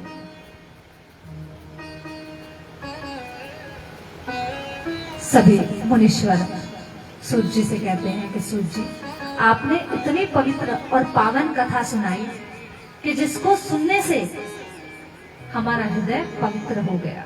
ऐसी ही और कोई कथा सुनाए जिससे किसी की मुक्ति हुई हो या फिर किसी को भगवान की प्राप्ति हुई हो। आगे कथा आती है कि पूर्व काल में तुंगभद्रा नदी के किनारे एक बड़ा सुंदर शहर बसा हुआ था, जहां आत्मदेव नामक एक ब्राह्मण निवास करते थे। भिक्षा मांगकर अपना जीवन व्यापन करते थे। भगवान की कृपा से इनके पास सब सुख उपलब्ध थे, लेकिन संतान नहीं थी। इनकी बड़ी सुंदर पत्नी थी जिसका नाम था धुंधली, लेकिन व्यवहार में बड़ी कर्कश थी, बड़े टेढ़े स्वभाव की थी। परिवार में किसी के साथ इसकी बनती नहीं थी और अक्सर करके घर में भी थोड़ी बहुत कलह पंडित जी के साथ इसकी हुआ करती थी। समय बीता, जब काफी समय तक इन्हें कोई संतान नहीं हुई तो आत्मदेव बड़े ही दुखी हो गए और एक दिन इन्होंने सोचा कि धन माया किस काम की, इतने अनुष्ठान करा लिए, इतने पूजा पाठ करा लिए, लेकिन भाग्य में लगता है संतान नहीं, तो अब जीवन बेकार है। और ये घर से निकल के वन की ओर चल दिए। थोड़े से बूढ़े हैं, दोपहर का समय था, चलते चलते थक गए तो एक सरोवर के पास जाके इन्होंने अपनी प्यास बुझाई, पानी पिया और वहीं पास में एक पेड़ की छांव के नीचे बैठ गए। संध्या काल हुआ तो एक बड़े महात्मा इनके पास से जा रहे थे, जिन्होंने देखा कि ब्राह्मण बड़ा फूट फूट कर रो रहे हैं। महात्मा ब्राह्मण के पास आए और बोले, ब्राह्मण देव, आपको क्या पीड़ा है जो आप इस प्रकार इस वन में रो रहे हैं? अपने घर जाइए, क्योंकि संध्या का समय हो चुका है और यहाँ आपको खतरा है। ब्राह्मण ने कहा, महात्मन, मेरा तो जीवन ही जैसे नष्ट हो गया है। बिना संतान के भला व्यक्ति का क्या जीवन है? जिनके संतान नहीं होती वो प्राय ऐसे ही भगवान को कोसते हैं कि प्रभु ऐसी कौन सी गलती हो गई, ऐसा कौन सा अपराध बन गया जो हमारे संतान नहीं है। जगह जगह दिखाते डोलते हैं कि कहीं हमारे पितरों ने तो हमारा घर नहीं बांध दिया जो संतान नहीं हो रही है। खुद सोच के देखिए कि जो संतान आपके घर में होगी वो आपके पितरों को जलांजलि देगी, तो भला पितृ कैसे रूठ सकते हैं? कभी दिमाग लगाया इस बात पे? आप किसी के पास जाओगे तो तुरंत बोल देंगे आपके ना पितृ रूठे हुए हैं इसलिए आपके संतान नहीं हो रही। अरे बुद्धिजीवी, कम से कम इतना दिमाग तो लगाओ कि जो संतान घर में होगी वो उन पितरों को ही जलांजलि देगी। अगर संतान नहीं होगी तो वो पितृ क्या करेंगे? फिर किसके द्वारा पोषित होंगे? तो पितृ आपको कैसे दुखी कर सकते हैं? आप अगर अपने पितरों को नहीं मनाओगे तब वो आपको थोड़ा बहुत दुख दे सकते हैं, जिससे आपके ऊपर कष्ट आएंगे। क्योंकि जब वो अप्रसन्न हैं तो आपका क्या काम? पीढ़ी दर पीढ़ी यही कार्य होते हैं।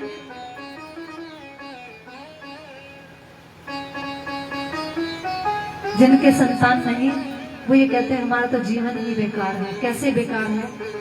आप अपने जीवन में खुद ऐसे प्रयास करो, ऐसे प्रयत्न करो कि आपको किसी से जल लेने की आवश्यकता ना पड़े। आप ऐसे कर्म करके जाओ कि आपकी सारी पीढ़ियां भगवान के धाम को पहुंच जाए। आपके पुण्य कर्म आपके जीवन को और आपके पितरों के जीवन को उतार सकते हैं, उनको भगवत प्राप्ति करा सकते हैं।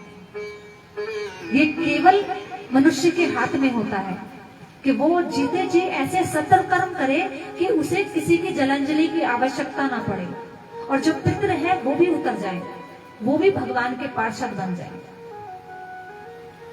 आपकी सेवा, आपका धर्म, आपका कर्म आपको उस स्थान पर पहुंचा सकता है कि आपको किसी की आवश्यकता नहीं पड़ेगी। संतान नहीं है तो इसका मतलब है आप पे किसी का कर्जा नहीं है, क्योंकि आज की संतान या कोई भी रिश्ता आपसे केवल अपना कर्जा लेने आता है। ये सच्चाई है। आपने जो प्रारब्ध किए हैं, जो कर्म किए हैं, कल जो आपका बाप था वो बेटा बन के आ जाएगा। आपका कोई रिश्तेदार था, कर्जदार था, वो बेटा बन के आ जाएगा और फिर आपसे मार जूतों के का अपना कर्ज लेगा। कितने माँ बाप दुखी होते हैं, बेटा सुनता नहीं, हमने इतना कुछ किया, हमारा करता नहीं। भाई अपना कर्ज लेने आया है वो, और आप उसके कर्जदार हैं तो बूढ़ा होने तक उसका कर्ज चुका रहे हैं। किसी से उम्मीद मत रखो, किसी से आशा मत रखो, क्योंकि केवल आपके हाथ से किया हुआ दान आपके साथ जाएगा, सत्कर्म आपके साथ जाएगा। अगर हमें कहीं घूमने जाना है 4 दिन के लिए तो हम तैयारी करने शुरू हो जाते हैं 1 महीने पहले से कि हमें घूमने जाना है, वहां की तैयारी करनी है, क्या क्या सामान चाहिए वो पहले ही जुटा के रख लेते हैं। लेकिन भगवान के घर जाना है उसकी तैयारी कोई नहीं करता। करता है? इस बात को सोच के भी डर लग जाता है। जब होगा देखा जाएगा, जाना तो सबको है एक दिन, जब जाएंगे तब देख लेंगे। लेकिन पहले दिन से ही ये तैयारी अगर हम आरंभ कर दें तो अंत में कष्ट होगा ही नहीं। जब बालक अगर मंदिर ज्यादा जाना शुरू कर दे, भगवान का पूजा पाठ ज्यादा जाना शुरू कर दे, करना शुरू कर दे, तो उसको पकड़ के माँ बिठा लेती है। सन्यासी बनेगा क्या? जबकि जीवन ही केवल भगवान के लिए प्राप्त हुआ है। लेकिन हम 84 के चक्कर में फंस जाते हैं।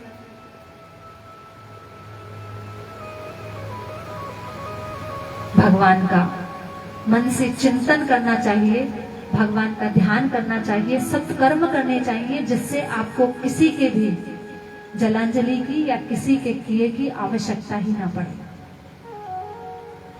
आत्मदेव बड़े दुखी हैं और कहते हैं, महाराज मुझे संतान नहीं है और मैं अपने घर से दुखी होकर इसीलिए निकल आया हूं, अब तो मैं अपने प्राणों का अंत कर लूंगा। सन्यासी कहते हैं कि ये जीवन बड़ी मुश्किल से प्राप्त होता है, भगवान का भजन करो। मैंने अपने दिव्य दृष्टि से देख लिया कि तुम इस जन्म की बात करते हो, तुम्हारे तो 7 जन्म भी कोई संतान नहीं होगी, इसलिए अपने जीते जी ऐसे कर्म करो कि तुम भगवान को प्राप्त हो जाओ, तुम्हें किसी की आवश्यकता ना पड़े। अब तो आत्मदेव और जोर जोर से रोने लगे कि प्रभु, जब आप इतने त्रिकालदर्शी हैं कि आपने इतना देख लिया कि मेरे 7 जन्म संतान नहीं है, तो अब आप ही मुझे संतान दोगे। अब तो ब्राह्मण देवता सन्यासी के चरणों में गिर के गिड़गिड़ाने लगे कि या तो मुझे संतान दो, नहीं तो मैं तुम्हारे चरणों में अपना सिर मार मार के आत्महत्या कर लूंगा। सन्यासी बड़े दुखी हो गए और कहने लगे, मैं तुम्हें आत्मज्ञान देना चाहता हूं और तुम उल्टा मुझे ही दोषी बनाना चाहते हो। मेरे सामने अगर तुम आत्महत्या करोगे तो मुझे ब्रह्म हत्या का दोष लगेगा। क्या तुम्हें नहीं पता, तुमने कथा नहीं सुनी कि राजा सगर के 60,000 बालक थे, जिन्होंने कपिल भगवान का अपमान किया, जिसके कारण वो मृत्यु को प्राप्त हो गए, अधोगति को प्राप्त हुए। वो तो इन्हीं के जीवन में, इन्हीं के युग में, इनके वंश में भगीरथ उत्पन्न हुए, जिन्होंने मां गंगा को इस पृथ्वी पे लाकर उन 60,000 बालकों का उद्धार किया। नहीं तो सबके सब नरक में थे अपने कर्मों के कारण। राजा अंग भी संतान के कारण दुख भोगकर इस पृथ्वी से गए। तुम फिर भी अपने भाग्य में ना होते हुए भी संतान पाना चाहते हो। तुम्हारे भाग्य में संतान नहीं है, तुम केवल भगवान का भजन करो और भगवान की प्राप्ति करो। आत्मदेव ने कहा कि आपके इस ज्ञान से मेरा कुछ नहीं होगा, या तो मुझे संतान प्राप्ति का वर दीजिए, नहीं तो मैं आपके चरणों में ही आत्महत्या कर लूंगा। अब तो महात्मा बड़े दुखी हुए और बोले, उठो, और अपनी झोली से एक फल निकाल के दिया कि लो, इसे ले जाओ और अपनी पत्नी को खिला देना। अगर तुम्हारी पत्नी 1 वर्ष तक नियम अनुसार रहेगी और इस फल को खाएगी तो उसको संतान अवश्य प्राप्त होगी। ब्राह्मण देवता बड़े ही प्रसन्न हुए, घर गए और जाकर आवाज लगाई, धुंधली कहाँ हो, देखो मैं तुम्हारे लिए क्या लाया हूं। अब धुंधली अपने स्वभाव के अनुसार भागी भागी आई और सोचा कि आज बहुत सारा धन मिला है, इसीलिए पंडित जी मुझे इस तरह पुकार रहे हैं। पंडित जी ने झोली से फल निकाल के दिया कि धुंधली, एक बड़े पहुंचे महात्मा मिले थे, उन्होंने ये फल दिया है, ये फल तुम ले लो, इससे तुम गर्भवती हो जाओगी और हमारे भी संतान हो जाएगी। धुंधली ने माथे में हाथ मारा और सोचने लगी कि पंडित जी भी क्या क्या करते रहते हैं। ब्राह्मण देवता फल देकर अपने नित्य कर्म संध्या के लिए चले गए। धुंधली भागी भागी पड़ोसन के पास गई और जाके कहने लगी कि देखना, आज तो हमारे पंडित जी पागल हो गए हैं, कहीं से एक फल लेके आए हैं और कहते हैं इसको खाने से मैं गर्भवती हो जाऊंगी। क्या फल खाने से कभी संतान होती है? पड़ोसन ने कहा कि जब पंडित जी कहीं से फल लेकर आए हैं तो निश्चित ही उस फल के अंदर ऐसा प्रभाव होगा कि तुम गर्भवती हो जाओ। बांझ का जीवन सबसे बड़ा धिक्कार वाला जीवन होता है। तुम ताने सुन सुन के दुखी नहीं हुई, लोग तुम्हें बांझ कहते हैं, तुम्हारे घर में भी बच्चे की किलकारी गूंजेगी। तुम इस फल को अवश्य खाओ जिससे तुम्हारे घर में पुत्र हो जाए। धुंधली बोली, ना बहना, मैं तो ये फल बिल्कुल ना खाऊंगी, क्योंकि मैंने सुना है गर्भवती स्त्री को बड़ा कष्ट होता है, और अगर कहीं इस फल को खाने से मैं गर्भवती हो गई तो मेरे बस की तो बिल्कुल घर का काम नहीं रहेगा, फिर घर के काम कौन करेगा। धुंधली की सहेली ने, पड़ोसन ने धुंधली को बड़ा समझाया, लेकिन धुंधली के समझ में नहीं आया और धुंधली अपने घर वापस आ गई। पंडित जी ने सुबह फिर पूछा, धुंधली तुमने फल खा लिया? तब धुंधली ने कहा कि आप चिंता ना करें, मैं नित्य क्रम से निवृत्त होकर पूजा पाठ करके व्रत करके इस फल को खाऊंगी तो संतान और भी अच्छी होगी। पंडित जी अपने कार्य पे बाहर चले गए। उसी समय भाग्यवश धुंधली की बहन घर पर आई और धुंधली ने सारी बात अपनी बहन को बता दी। धुंधली ने कहा कि बहन देख, मैं गर्भवती होना नहीं चाहती, क्योंकि मुझे प्रसव की पीड़ा से बड़ा डर लगता है। तब धुंधली की बहन ने कहा कि देखो, तुम्हारे पास धन है और मेरे पास बालक, मैं 1 महीने की गर्भवती हूं। अगर तुम मेरे साथ सौदा करो कि तुम मुझे धन दो तो मैं तुम्हें अपना बालक दे दूंगी। तुम पंडित जी से झूठ मूठ का कह देना कि मैं गर्भवती हूं और ऐसा नाटक करते रहना। धुंधली के समझ में बात आ गई और धुंधली ने अपनी बहन से सौदा कर लिया। धुंधली की बहन ने कहा कि जो फल पंडित जी ने तुम्हें दिया है वो फल तुम अपनी गाय को खिला दो, क्योंकि तुम्हारी गाय भी बहुत समय से बांझ है। पंडित जी का घर ही ऐसा था कि जो वृक्ष वो लगाते थे उसके ऊपर फल नहीं आते थे। जो गाय वो पालते थे वो गाय बांझ रहती थी और जो फल उनके घर में आते थे वो जल्दी ही सड़ जाते थे। अब तो धुंधली ने परीक्षण के लिए वो फल अपनी गैया को खिला दिया। समय आया और समय आने पर धुंधली की बहन ने एक पुत्र को जन्म दिया। रात्रि में छुपकर धुंधली की बहन उस पुत्र को धुंधली के घर ले आई और धुंधली से कहा कि सवेरे होकर पंडित जी को कह देना कि मैंने पुत्र को जन्म दिया है। अब तो सुबह हुई। पंडित जी जैसे ही धुंधली के पास आते हैं तो देखते हैं कि धुंधली ने एक पुत्र को जन्म दिया है।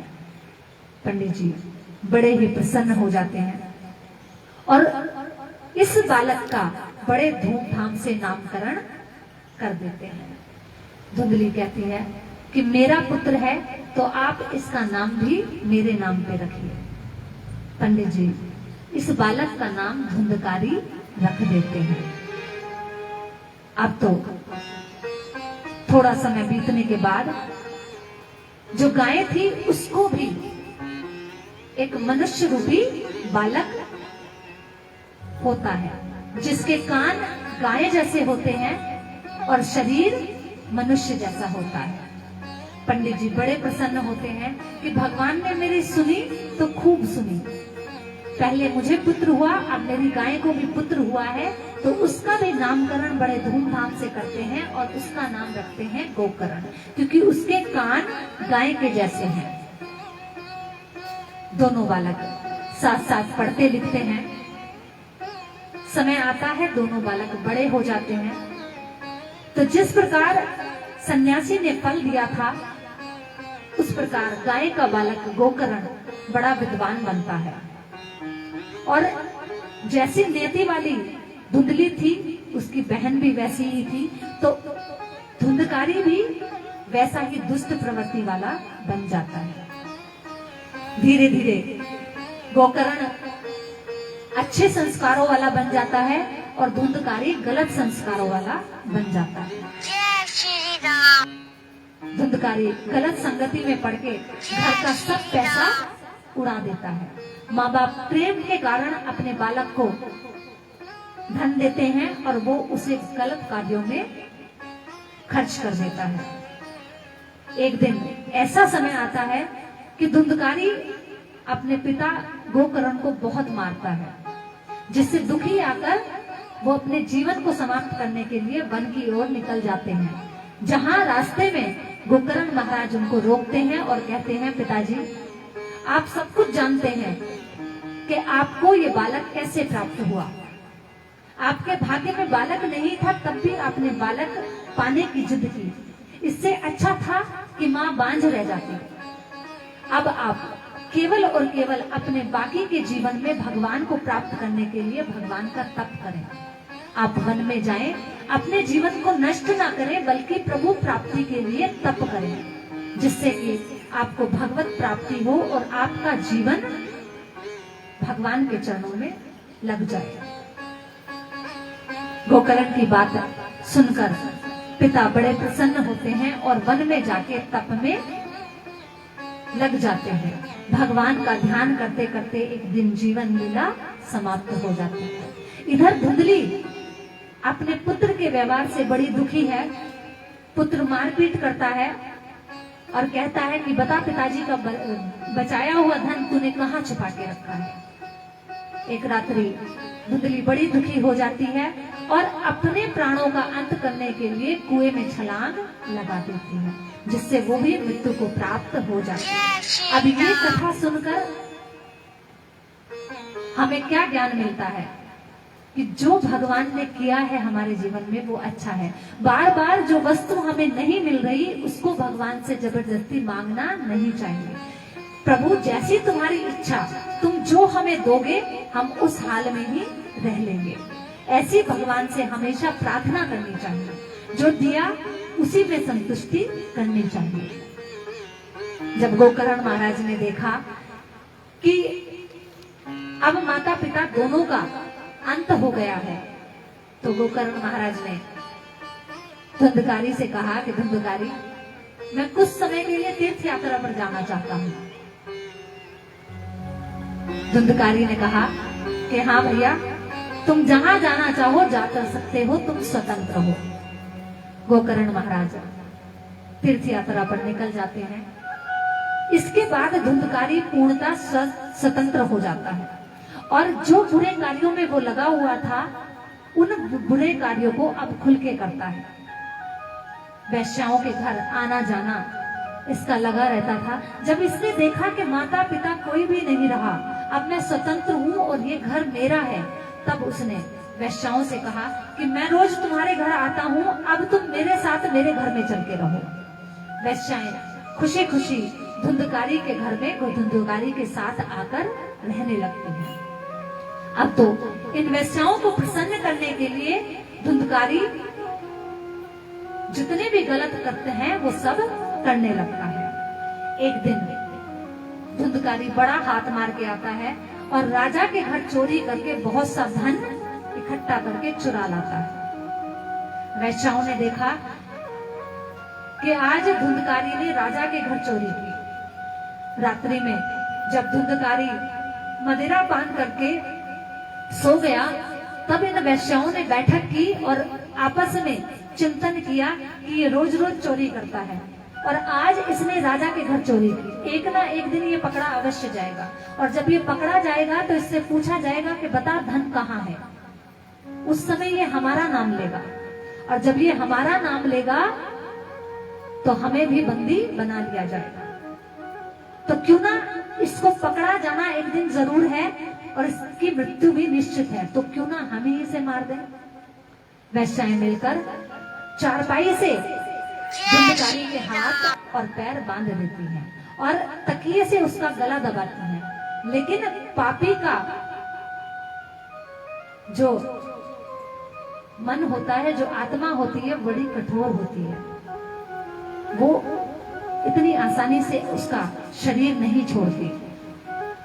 धुंधकारी किसी भी प्रयास से मर नहीं रहा। तब वैश्याओं ने जलते हुए आग से कोले उठाए और इस धुंधकारी के मुख में डाल दिए और ऊपर से तकिया रख के इसका मुंह दबा दिया।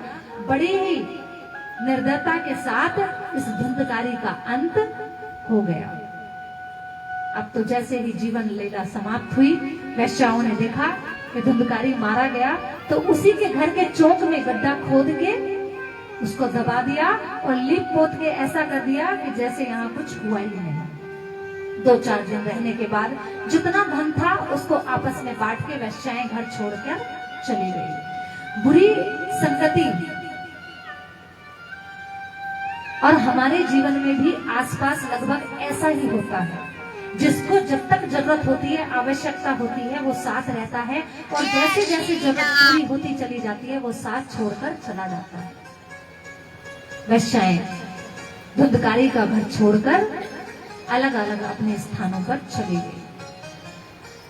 गोकर्ण महाराज को पता चला कि मेरा भाई धुंधकारी मारा गया, तो उन्होंने गया जी में जाके उसके नाम से श्राद्ध कर दिया। एक दिन घूमते फिरते गोकर्ण महाराज अपने घर पे आए और जिस चारपाई पे धुंधकारी को मारा गया था उसी चारपाई पर लेट गए और अपने बचपन के दिन याद करने लगे।